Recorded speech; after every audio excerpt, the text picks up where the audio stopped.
fucking coolest song because it was such an. I didn't realize that the wreck had just happened. Yeah, it was just right in there, and that's in that time period. I thought it was like about the Titanic type thing. Yeah, exactly, like back in the 1800s or early 1900s, exactly. Because that's kind of what it sounds like. Dun, dun, Well, it's 'cause dun, it's a dun, folk dun, song. dun, dun, dun, dun, dun, dun, dun, dun, dun, dun, dun. Sounds so epic. And the other song, "Do You Find Me Creeping Up Your Backs?" It's like sometimes he sounds like a real cool guy, but sometimes it's like I don't know if I'd want to know this guy. Well, if you think that sounds okay, it sounds. Sundown. Yeah. Yeah, that's a great song. That's- Sundown, you better be careful, 'cause you find you better. But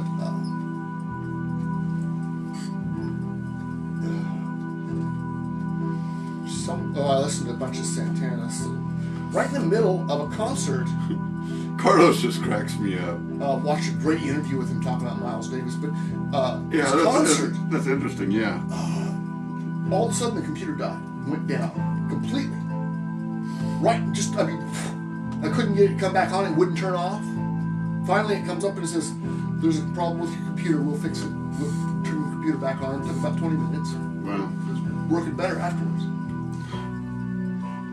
that's nice. Santana, in his interview with Dan Rather on Axis, is revelatory. About him? Yeah.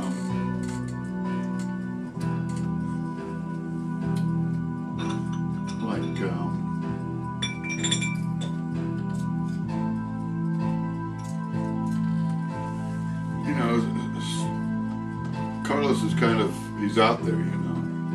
He's into his spirituality. Yeah, I mean, but farther than that even, you know. And Dan Rather asked him, well, some of your fans are going to find this kind of odd and maybe even disconcerting. And Carlos says, curiosity, and he sounds like a Cheech Marin in a way.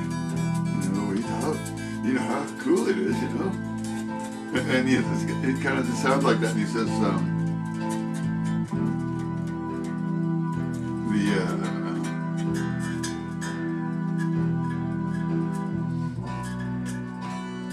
curiosity curiosity basically is what led to everything. That's why we're at it, because of curiosity, and that's what I'm all about, is the curious, whether it's spiritual or anything else. Which I thought was really interesting in a way, but he sounded so childlike when he says it. Very childlike. You got to go check out the jazz video guy. Check him out on YouTube. I found him on He's got some music. And there's another one on Reverb. Reverb is another channel, and they've got a really great thing. It teaches how to play. It's a Jocko thing. It's a song. Morgan Chicken? No, Immator. God, it's really cool. It's really. I watched it, and I'm sitting there going, I don't know why I'm watching this. I don't play bass. It doesn't matter to me at all. But it's really cool because I like the way he did his stuff and because it sounds to me like kind of like something that I would have been fucking around with on the keyboard as a bass, but just fucking around. There's an entire set in black and white of Barney Kessel giving guitar lessons. If there's a person you can put down as probably being the world's greatest guitarist, that's him, Barney Kessel. But then there's these other jazz guys that are just as deep. George Van Epps. Well, it doesn't come in as strong on here. I like that.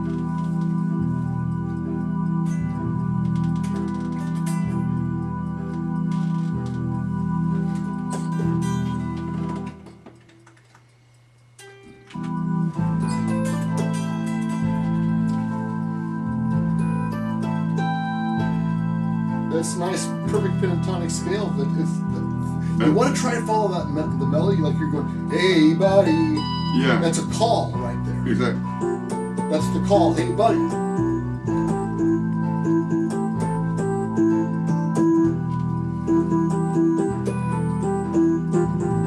Because you're on a piano, Mark, you can slur some of your notes. The third and the seven, you can always put an up or down note to make it sound bluesy.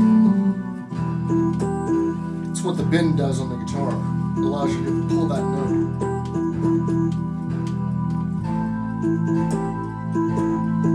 You ever notice the economy of a singer?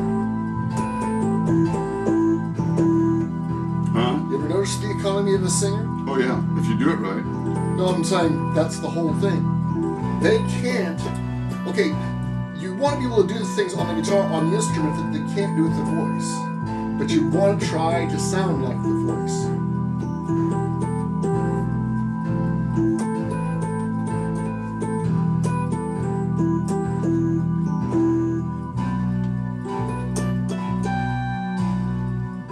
A voice.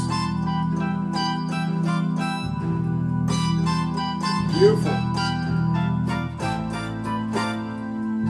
It's funny, got my finger cut.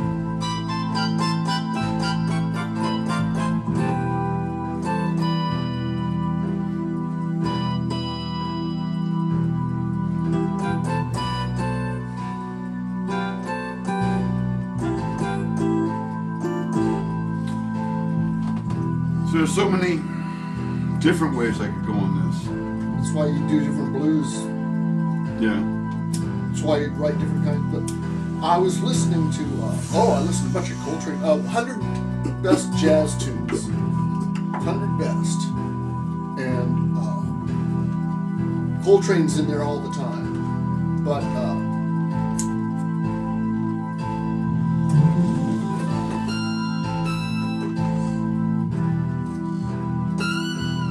I noticed that listen to Tinkle Tinkle is a song by Thelonious Monk and John Coltrane, and he plays a whole bunch of the licks he ends up using on Giant Steps and later on. Yeah. And I'm going like, wow. And then I'm listening to some other stuff with Miles, and he's also playing all those same licks. And you don't notice it until you start listening to it in a different way. And I would actually say, Mark, your piano playing reminds me more of Monk than anybody else. Yeah, I don't get up and dance around my piano very much, but other than that, And you don't go, but yeah, I know, because he's offbeat, and that's what makes him. Well, you're not trying to do certain. You're not trying to He's impress everybody with your technique. Like, and it's more about the music than it is about showing off. Yeah. Whereas most of the what guys, fits the song, and that's why I'm having such trouble. That's why I'm having such trouble with this, with the lead on this. How I'm going to do it, I don't know. I don't. And I know part of it. It's like on so many of our songs. I kind of don't want to finish it. I don't want to say okay.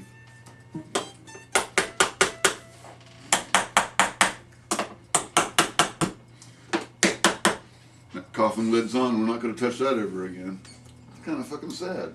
That's one of the reasons a lot of our things that I just didn't want to finish, Part of it's because, like the new stuff, it doesn't bother me so much, mainly because we didn't spend 40 years fucking playing it.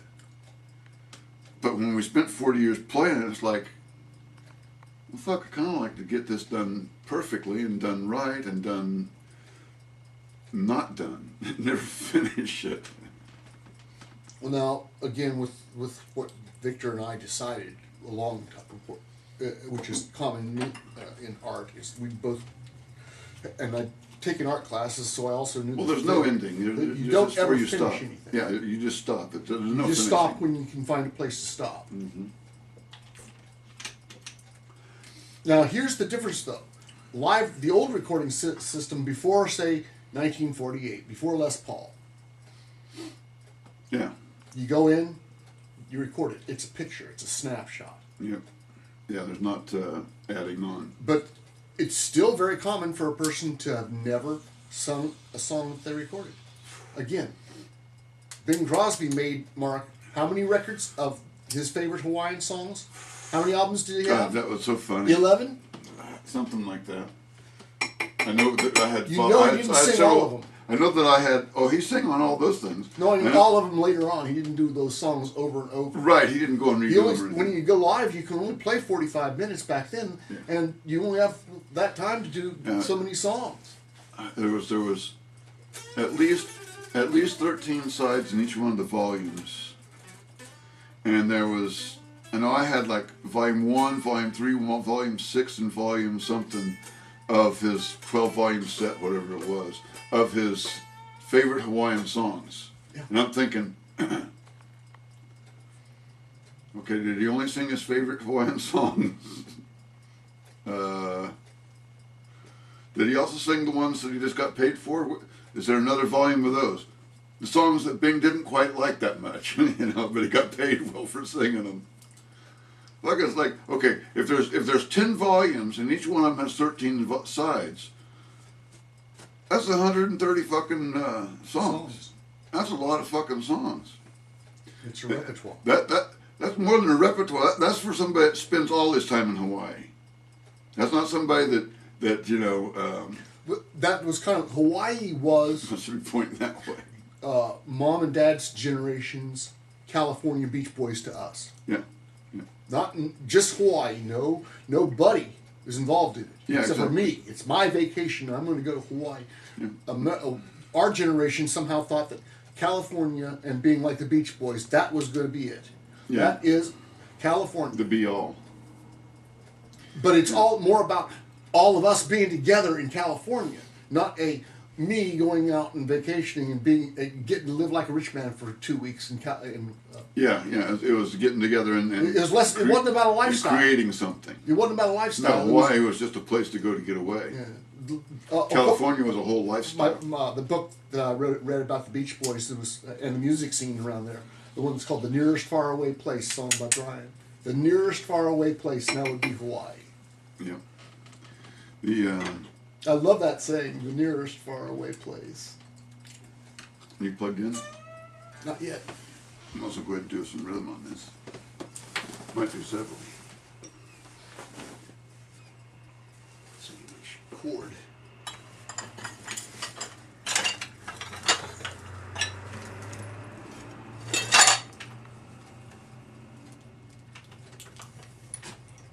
There it is.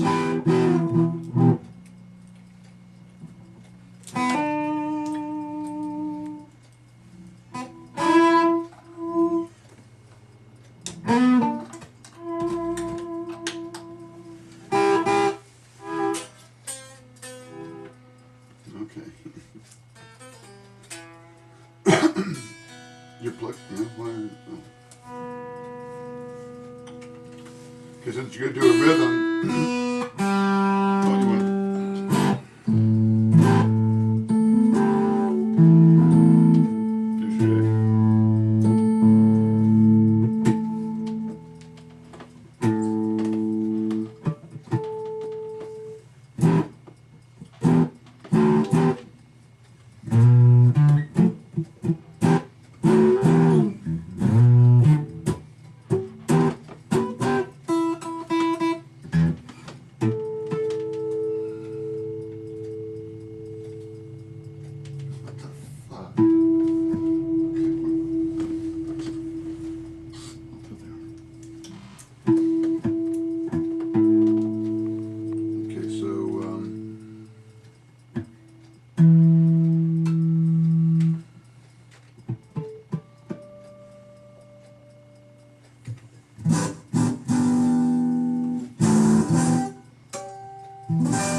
turn it up a little bit. Huh? Make it don't hear volume. I had it up on. I keep it down, turned down, keep the peaks out as much.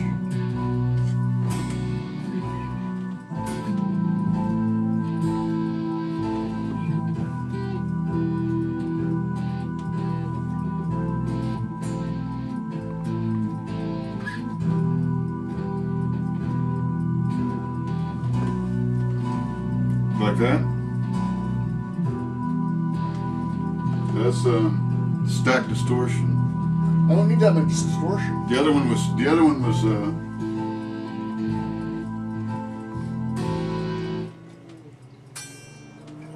what happened here?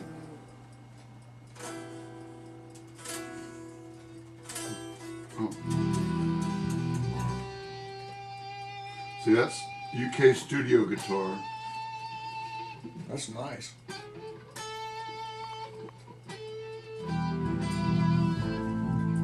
Well, that's why I thought it sounded like a pretty good rhythm. Good rhythm sound.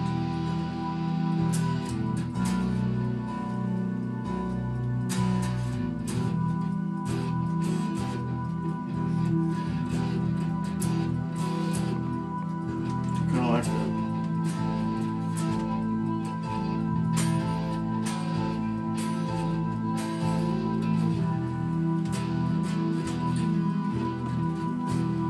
Yeah.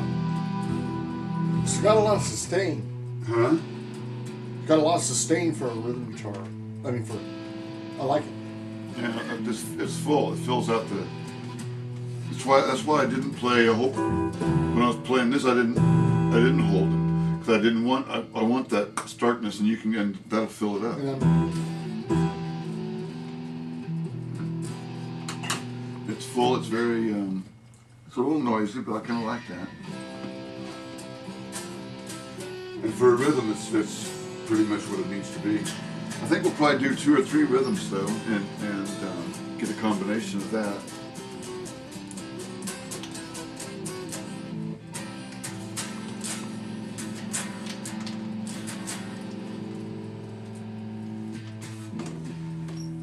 That way, you can kind of like confuse the skeptics and skepticize the critics or something. Just a second, I think I'll count these real quick.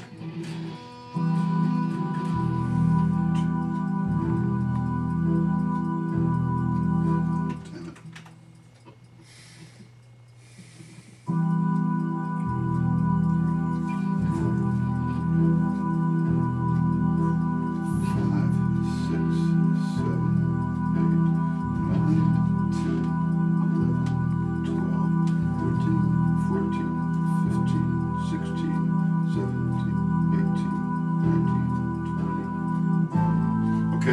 20 piano strikes before it goes to the A.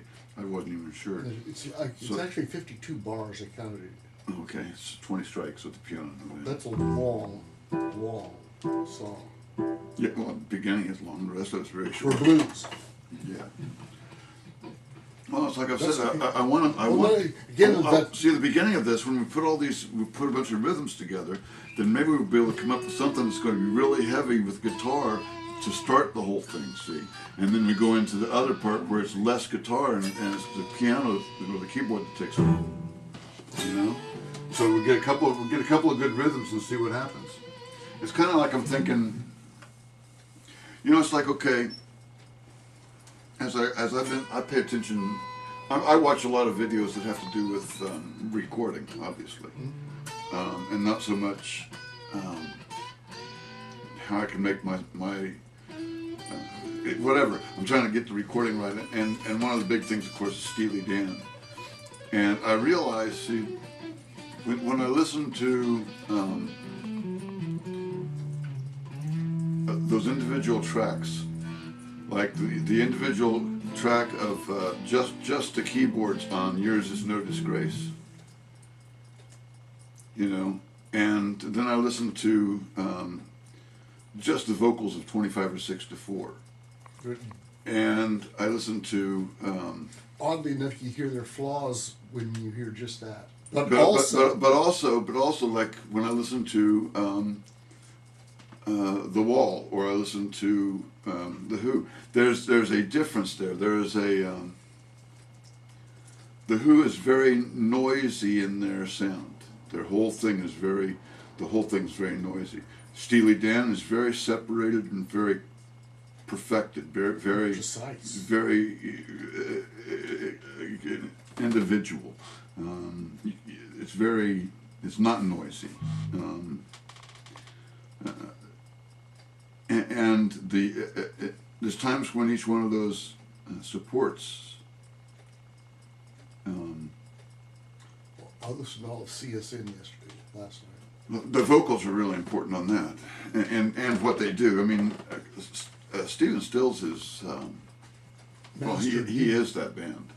He's a master. He's a studio rat. Yeah, he's one of those guys that he's not going to be.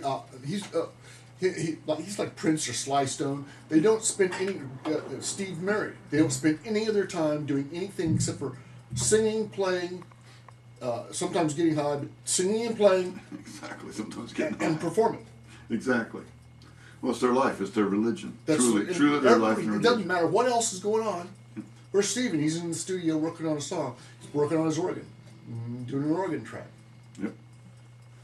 Adding something. Well, that's like the guy. One of his best friends, the guy who's the guitarist in the Eagles, grew up together. At least in high school, had a band and everything. They got to go. And Tom Petty was his student and was tagging along all the time. Imagine having those. And then he went to Woodstock and watched his best friend play. You know, his band was signed, but they got dropped right after. Took him all those years to get into the Eagles, get a real career, his career going all the way. It's so amazing when you find out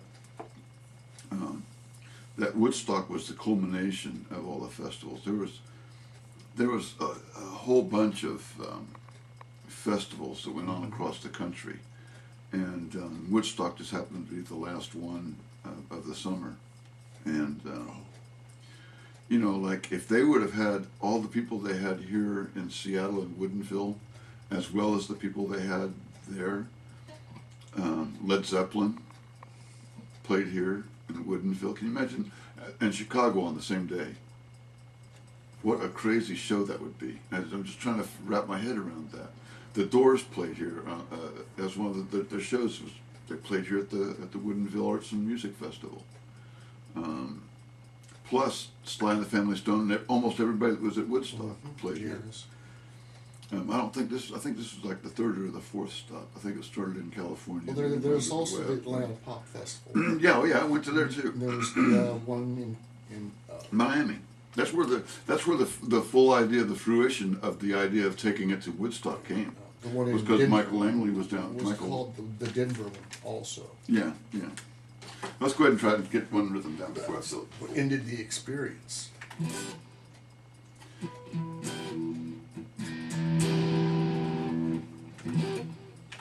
here we go. Well, I could put the drums with it now, huh?